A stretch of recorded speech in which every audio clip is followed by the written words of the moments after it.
একটা ভালো জিনিস নিয়ে এসেছে, সে হলো বাজার থেকে একটা আনারস নিয়ে আসছে। তা আনারস তো তোমরা অনেক রকমের চাটনি খাও, কিন্তু আমি একদম বিয়েবাড়ি স্টাইলে সেই একদম মানে প্লাস্টিক চাটনি করব। সেটা তোমরা দেখতে থাকো, সাধারণ চাটনি করব। সেই চাটনি খেলে তোমাদের মুখে লেগে থাকবে। আর অবশ্যই করে খেয়ে কমেন্ট করে আমাকে জানাবে কেমন হয়েছে। কিন্তু আমি করছি, তোমরা দেখো, দেখে অবশ্যই কমেন্ট করে জানাবে। কিন্তু চাটনিটা করবো এত সুন্দর লাগবে খেতে, তখন দেখবা অন্যদিকে মানে কোনো চাটনির কথা মনে পড়বে না। তখন মনে হয় কি আনারস নিয়ে এসে আনারসের চাটনিই করি, কারণ এই টাইমে আনারস অনেক পাওয়া যায়। এখন তো আনারস অ্যাভেলেবেল পাওয়া যাচ্ছে। আমি আনারসের চাটনি করে দেখাবো, দেখো বন্ধুরা। এই দেখো, চাকুটাও নিয়েছি ভালো।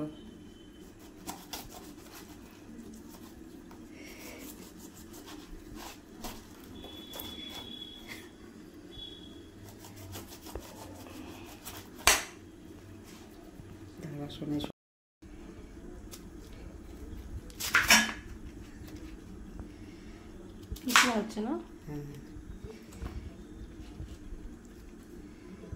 আমি কিচ্ছু ফেলবো না তো। দেখো আনারসটা পুরা কেটে নিলাম। এখন আনারসটা আমি ঘষে নিব, দেখি মিক্সির জারে ঘষে নিব। ভালো করে ছুলে ধুয়ে একদম ভালো করে রেখে দিয়েছি। এখন আনারসটাকে আমি ঘষে নিব। আর এই দেখো, আমার একটা গন্ধরাজ লেবু লাগবে আনারসের চাটনিতে। ঝিরিঝিরি করে কেটেও করা যায়, কিন্তু কেটের স্বাদ আলাদা, এটার স্বাদ একদমই আলাদা।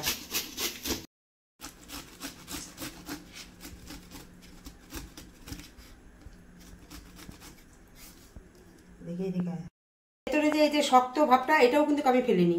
এটা শুদ্ধই কিন্তু আমি নিচ্ছি। এটা ফেললে তো আনারসে কিছুই থাকবে না।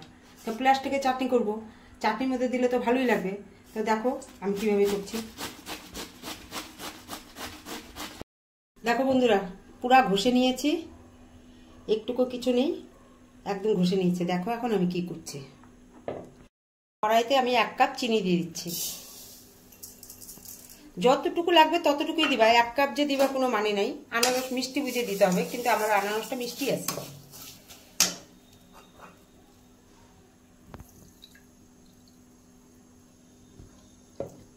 এই 1 কাপ জল দিলাম। 1 কাপ চিনি যেহেতু 2 কাপ জল দিব। এই যে 2 কাপ জল দিলাম। আর চিনির রসটা আমি দিব।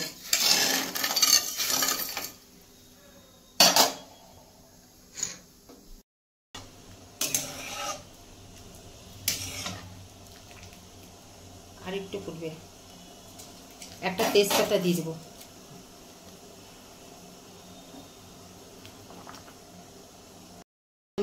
শিরার মতনই হয়ে গেছে।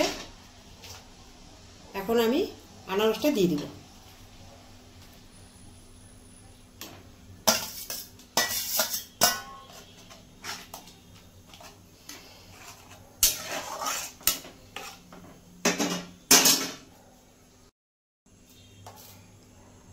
অল্প লবণ দিয়ে দিলাম।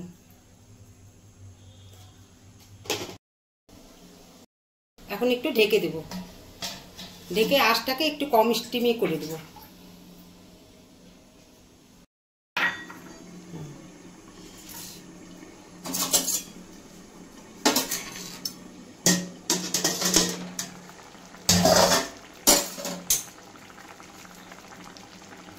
এখন কিশমিশটা দিয়ে দেব।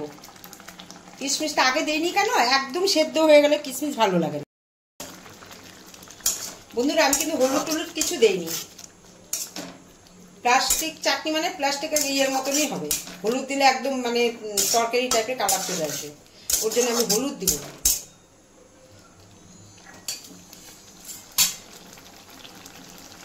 এখন আমি যে লেবু রেখেছি দেখ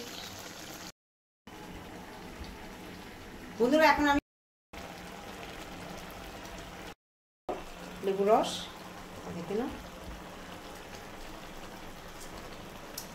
তোমরা পারলে এর মধ্যে কাজু বাদামও দিতে পারো।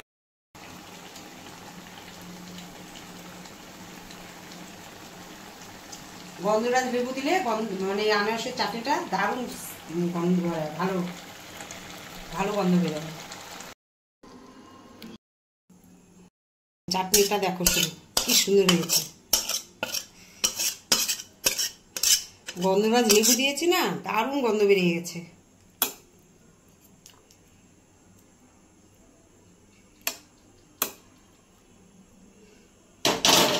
কি সুন্দর হয়েছে। এখন উপর দিয়ে আমি একটু চিলি ফ্লেক্স দিয়ে দিব।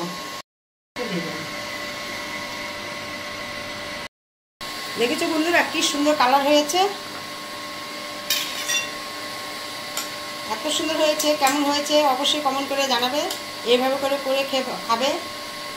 চাটনি তো অনেক রকম করেই খাও, কিন্তু এটা সাধারণভাবে করেছি, কিন্তু খুব ভালো লাগবে খেতে।